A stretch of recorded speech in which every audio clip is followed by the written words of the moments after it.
Amen. God is so good this morning.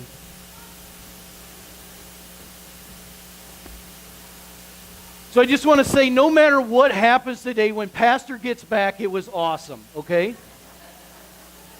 Before we even get any farther, every report has to be back that everything went okay, but it wasn't as good as when he is here. We have to make sure we add that on. It was all right, but we missed you. So make sure you remember that. I'm going to talk to you this morning in Matthew chapter 20, and kind of something I've struggled with for a while. And we're talking about the parable of the vineyard workers. And as I was growing up, I always heard this parable, and I always get to verse 16. So Matthew 20:16 is what? The first will be last, and the last will be first. And I always thought when I was a kid that meant like cutting in line. You know, hey, the last shall be first, the first shall be last, right? I always thought that meant that I got to go from the back of the line to the front of the line. Then as I got older, I kind of realized, well, you know what? God will provide a way, right? God will kind of make even though you may not have ran the race quite as quick as what the other ones had, you're still gonna get a participation trophy, so to speak. But the biggest thing I kind of struggled with this is the fact that the workers that worked all day, they came in early in the morning, right? And here they are, and I kind of imagine kind of one of those day worker things, and usually it's immigrant workers, right, that are kind of out there, they want to go paint or whatever, and carpentry throughout the day. And I kind of imagine the young, strong ones, right, with the good back and the big muscles, and it looks like they could carry a lot of stuff. Those are the people that I would pick first to go out and work. And I kind of imagine those are the ones in the first thing in the morning, those are the ones that get chosen to go out and work in the fields first thing in the day. When Angie asked me about what I was going to preach about today, and I was telling her the parable, she reminded me of a time when just before we got married, I had worked for a guy washing cars. And it was a good job, but it was all cash under the table, and sometimes he didn't have the money to pay me. Checks hadn't come in from the dealerships, and so sometimes I would end up kind of working for free. But we'd always have trouble kind of keeping help. So I didn't mind. The guy was a friend of mine, and I didn't mind helping out. So I would say, you know what, I'll go this week without pay, catch me up next week, pay the other guys so we can keep on working, right? And because we always had trouble getting help, we used to go to homeless shelters. We always roll up kind of first thing in the morning, right when they were kicking all the homeless folks out for the day, and we would get them rallied up to come to work with us. And the 19-year-old me explaining this to my soon-to-be father-in-law, my father-in-law is looking at me, he's like, well, how do you get them to go work with you? I mean, what do you say to get them to go work with you? And I said, oh, that's easy. I said, the boss just walks in and kind of looks around and says, hey, anybody want to make $50 today? He looks at me and says, did you raise your hand? Because I didn't get paid, right? I worked a lot and I didn't get paid. So he in that, I think that kind of it gets to be this thing to where you feel like you work a lot and you don't get paid, right? So as I'm going through and I'm studying this, I'm understanding that I've always felt like the one that showed up first thing in the morning. I've always felt like the one that was there bright and early. Here a while back, I was trying to explain to my son how a point system at a job works. Those of you who got jobs with a point system, if you miss a day of work, you get a point, right? And I was explaining this to Joshua. Joshua was like, I'm going to get as many points as I can. I said, no, son, this isn't a video game. Points are bad, right? You don't want to get points. You only get so many days off, and then you get fired, right?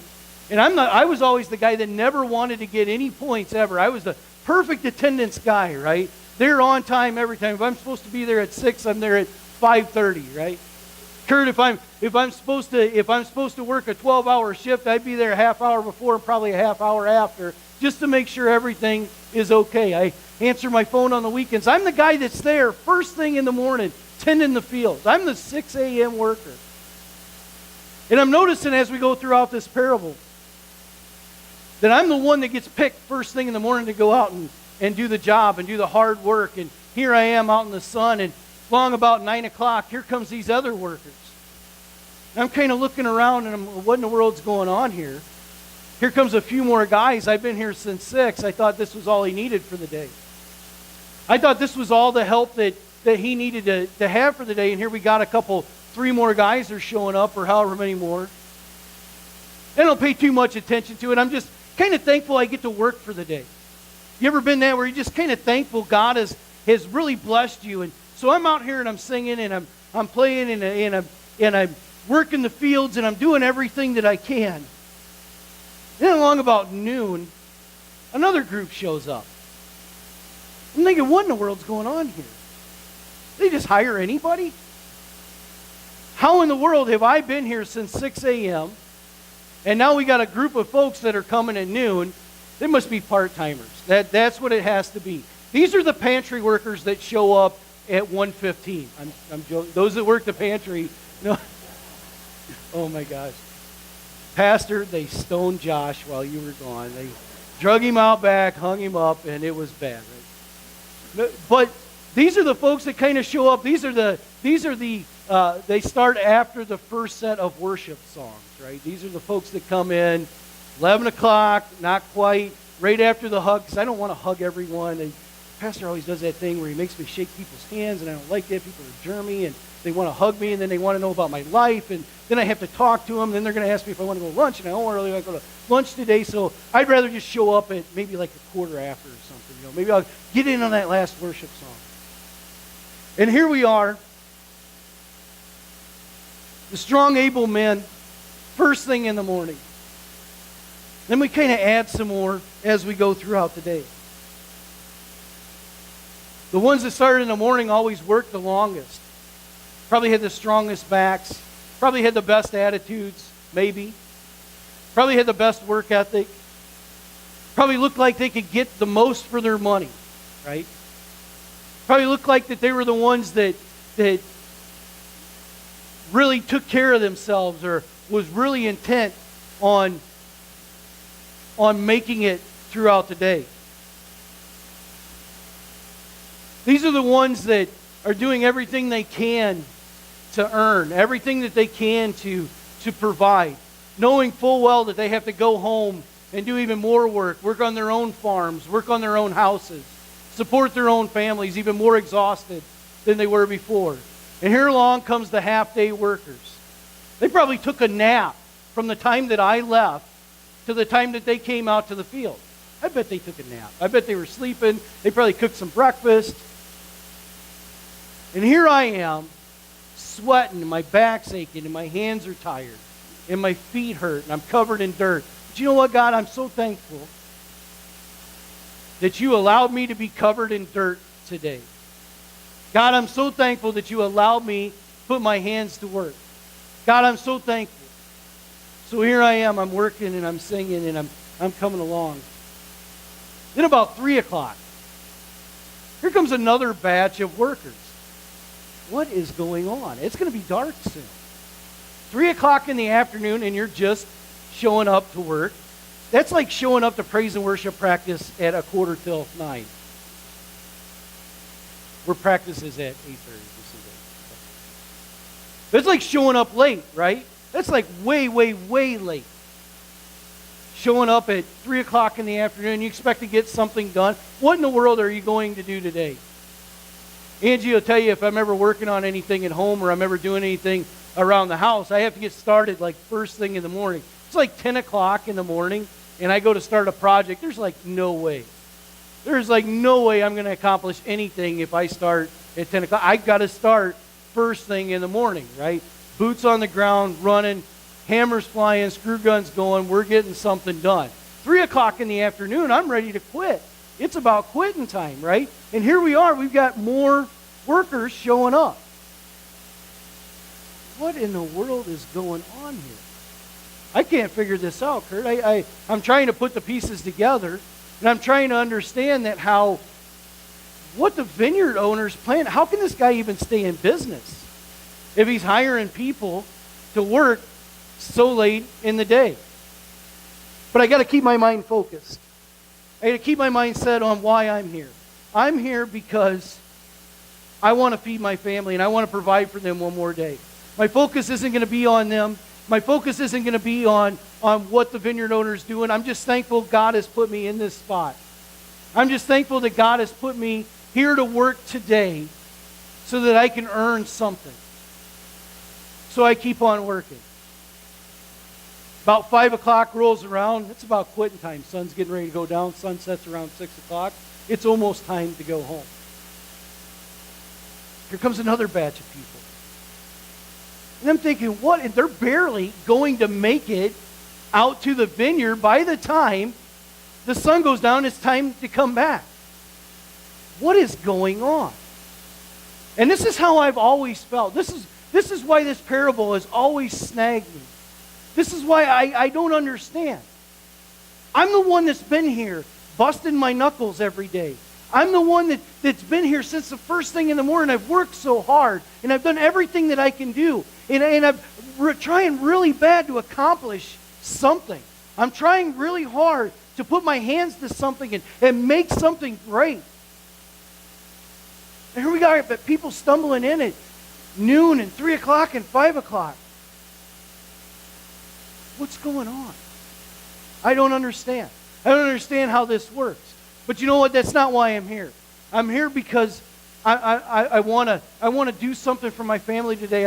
I want to get some money so that they can eat today. I want to work and I just want to earn it. And so I'm not going to worry about that. I'm going to keep my focus. I'm going to keep my focus on what God's tasked me to do. I'm going to keep my focus on what God has given me to do today. So we all line up and it's time to get paid, right? So I'm watching. They start with the guys that got there at 5 o'clock. And I see them and it says, I'm going to pay you 1 denarius, which is pretty much like minimum wage, right? It's really not that much money. So I'm watching, I'm like, oh, I'm not getting 1 denarius a day. I'm getting 1 an hour. This is awesome. This is great.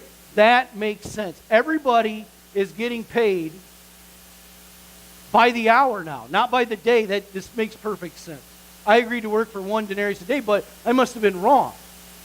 So I'm watching, and as they come down the line from the last ones to the first, and I'm seeing everybody's getting paid the same. This is not justice. How is this right? I have been here since first thing in the morning. My feet are dirty. My back is tired. My hands are scraped and scratched. I've been sweating in the heat. I'm so exhausted. Not only that, I have to go home. The yard needs mowed. The fence needs painted. The roof needs to be done. The basement has to be organized. The garage door has to be fixed. The kids need help with their homework. Here I am. I have been here all day, and you're telling me I'm not going to get paid anything more than the guy that showed up at 5 o'clock. How is this fair? Now my focus is completely off of why I'm here. Now my focus is completely off of why God set me where I'm at today. Now my focus is, why was I even out there to go work in the fields to begin with? Why was I out there? What was I doing? What was my goal? What was my purpose? And instead of being focused and centered on God, I'm now kind of focused on these part-timers. Like, what in the world is happening here? So they get the same reward as what I get. As hard as I've worked, as much as what I've toiled, as bad as my back hurts and as tired as my feet are, they're going to get the same amount of pay as what I do. And I think this is funny because throughout most of my life, this is how I felt in almost every single job that I've ever been in. Anybody ever worked for a supervisor that you had to supervise? Anybody ever have to work for a manager that you had to manage? Here you are, they're making the big bucks, right? And here you are trying to do their job for them. No, that's not how you schedule, Bob. You have to do it like this. No, Bob, you can't do that. And you're sitting here trying to manage these folks. And they're getting paid twice as much as you are. Here I am doing twice the work, twice the frustration, twice the anxiety, twice the stress, and you're making twice as much as what I am, and I'm doing your job for it. How is this fair? How is this right? I can't be alone on this. I see some head nods. Somebody's got to be with me on this. I'm always thinking, why? How is that? And I'm wrestling with God about this. And when Pastor asked me a while ago to preach about something this week, and I really started praying about it. And I heard this parable, come across this parable a couple of times, and it was just like really frustrating me. And I'm like, how? Right? How is that fair? How is that right? How is that justice? When I've worked twice as hard, 3 times as hard, 5 times as hard as the hour workers, right? They barely even made it to the field. They barely even got their feet wet for the day. And here they are getting paid the same amount as I am. And Jesus says the last will be first, the first shall be last. And that's all I get? I don't get any better explanation than that. So I'm praying about this as I'm driving down the road.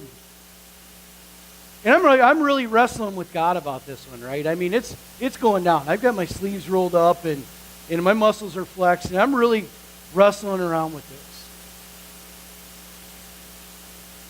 And then I kind of realized, what about grace?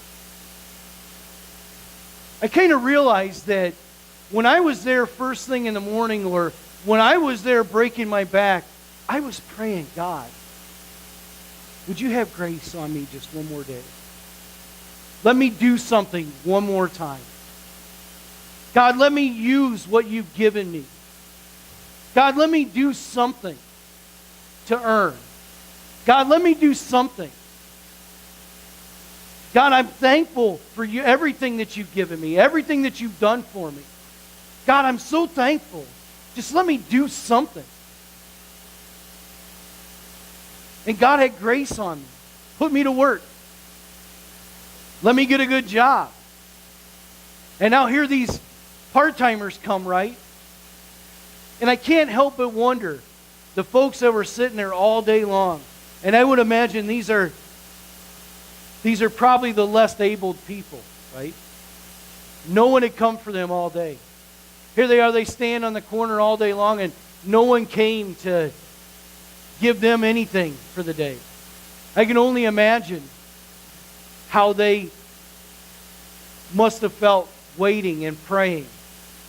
How they must have begged God, God, let me do something. My family's not going to eat today. My family's going to starve today, God, if I don't earn something for you. God, they're going to go without. Here they are praying. Here they are seeking God and wanting God to intervene and step in their lives.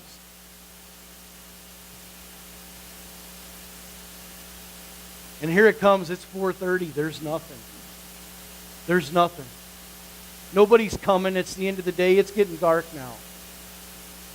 Then about 5 o'clock, the vineyard owner shows up. How happy must they have been? How thankful must they have been to get to go to work for that last hour of the day and got the same reward as what I did. In James chapter 4 and verse 6, it says, God resists the proud, but gives grace to the humble. And I think so often we forget about grace. I think so often I get focused on these other folks that aren't working quite as hard as what I am. I think so often I get focused on people that aren't doing quite as much as what I think I'm doing, right? I think often I get my focus on something else and I forget why I'm here. I think there's oftentimes I forget where my focus is at, what my why is, what my driving force is behind what's going on. I forget why God has placed me where He's placed me. I think sometimes I lose my focus and I forget about God's grace. I forget about that grace that He gave me first thing in the morning. I forget about that grace that He's shown. And instead of me showing grace to someone, I get aggravated, and I get frustrated, and I get angry. I get upset. And I get judgmental. I get judgy a lot. Hang around with me for about 15 minutes and I'll show you. But the grace I once received with joy, I can't pass along because I'm too consumed with my own self. In place of crying out for grace again, I compare my hard work, my accomplishments, everything I've worked for, to something that's not. Compare them to mine. I compare everything to my own, what I can do. And I start thinking of the cross. I start thinking of the thief on the cross. You remember in Luke 23, and the thief was on the cross, and they're kind of talking back and forth to each other. And one says to the other one, he says, this can't be the Son of God. He says, do you even know who this is? He says, surely this is the Son of God. God, will you remember me? In that moment, that guy could have done nothing to earn anything. There's absolutely nothing that guy could have done to earn an ounce of anything. But in that moment, he asked for forgiveness and asked for God to remember him. In that moment, he asked for God to have grace and mercy and favor upon him. In that moment, he asked for God's forgiveness. And I think about how many times has that story been told about in that last moment, and how many people, how many lives have been touched just by that moment. In that moment when that thief had asked God, and that thief had asked for grace and forgiveness in those final few moments. How that must have felt. How many lives has that touched? I think we're one of three people today. We're either the early morning worker, the late day worker, or the vineyard owner that understands what it's like to give grace. What it's like to give mercy. What it's like to show compassion, undeserving, unearning grace. What is that like to show someone that? And I know we should have probably had a cool New Year's resolution message this morning. Something to set your goals on and something to really build upon, or something for you to write down on a piece of paper, stick it in a drawer, and never think about it again until next December when you're like, I need to lose 15 pounds. I only got 20 more to go. But I think as you look around and you look towards that new year, put yourself in the vineyard owner's shoes. What's it like to show somebody grace and show somebody mercy? What's it like to pay for somebody's groceries? What's it like to pay for somebody's light bill? Or what's it like to forgive somebody that has done so wrong to you? What does true love look like? What does true grace look like? What does true forgiveness look like? I've noticed that kind of as I've uncovered layers inside myself, I've realized that I do have some unforgiveness. And that's tough. That's tough, Sharon. It's tough to forgive people that have done bad things to you. It really has. It's tough for me to forgive folks that said really mean stuff about me, or spreading rumors about me, or telling lies about me, or stole my money, or whatever. It's easy for me to hold a grudge against them. It's easy for me to be frustrated and aggravated with them. You know what it's not easy to do? Say I forgive them. You know what it's not easy for me to do is show them grace, show them love, show them mercy. Pay them for the whole day when they hardly did anything. I've always been the fair one, right? What's right is right. What's fair is fair. What's black is black. What's white is white. You worked or you didn't. You earned a living or you didn't. You worked for your wages or you didn't. And now I've got Jesus telling me I can't do that. I've got to show them grace. I've got to show mercy. I've got to be compassionate. I've got to be understanding. I've got to put myself in their shoes. That's so tough. And I struggle with that sometimes. I struggle sometimes with putting myself in someone else's and viewing it from someone else's perspective. I get so blinded on what I want and where I'm going and what I'm doing. I get so focused on what I can only see. I get so focused on only what I can see right in front of me, I start to lose sight of the big picture. I start to lose sight and start to lose focus on what God has set before me. As we start to go into the new year, I challenge you to show grace, show favor, show understanding, show mercy. Just as God showed that to us. I know that sounds so simple. I know that sounds like something maybe we've been doing for years. But I see it so often. I see it so often that I talk about I'm a graceful person or I'm a forgiving person, and I'm really not. I talk about how much I love and how much that I just love everybody and I want everybody to be happy, and I'm really not when it comes down to it. And when I notice it is when I'm by myself. When I'm left all alone and there's no one watching me, and I don't have to be nice and hold a door open, or I don't have to be nice and let that guy cut me off even though he didn't use his blinker. Or, I don't have to be nice and say good things about my wife when she's not around. That's just smart. We'll get back to her. But I notice that sometimes I've even thought about, in those moments when no one's looking or no one's watching, do I really have grace? Do I really show favor? Do I really show forgiveness? And I think one of my biggest shortcomings I've come to realize throughout this year is I lie to myself. I lie to myself a lot. I try to tell myself everything's okay. I try to tell myself that I'm all right, and no, I'm really focused on what's happening. See, some of you guys are smiling out there. Don't agree with me when I say that I lie to myself a lot. I would really appreciate that. Do not amen that. But I'm being honest because I think there's a lot more of us that do that than what we realize.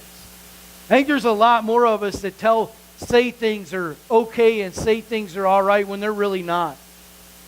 I think we try to tell ourselves, or we try to tell somebody that I'm okay and no, I forgive you, but here I am. I'm still thinking about how I worked all day and you barely worked at all. And you're going to get the same reward as what I do. Even though that I'm just twice as tired, 3 times as tired as what you are, and I've still got more work to do. But I'm not going to tell you that I harbor resentment against you. I'm not going to tell you that I'm upset or angry or frustrated with you. I'm not going to say that. I'm just going to keep it. I'm going to hang on to it. I don't wait for a time when I need that again. I think sometimes that's where I get afraid, right? I get afraid to let that go, because if I have to let that go, that means I have to do this all the time. It means I have to forgive everyone. That means I don't get to be angry anymore. That means I don't get to be hurt. It means I don't get to be the martyr anymore. It means I don't get to carry these things with me as I go throughout life. I think the one person that's been the hardest to show grace, mercy, love, and understanding to has been myself. I think I have a hard time forgiving myself a lot. I think I have a hard time forgiving and forgetting a lot of different things. As we go into this next year, as we start fresh into a new year, I challenge you guys to look at yourselves and say, do I really have grace? Do I really have forgiveness? Am I really showing love? Am I really showing compassion and understanding? Am I the early morning worker? Am I the late afternoon worker showing up and getting that grace and that mercy, that love and compassion just in time? Am I the vineyard owner that really needs to show someone that grace, mercy, compassion, and love? Amen. Let's all stand.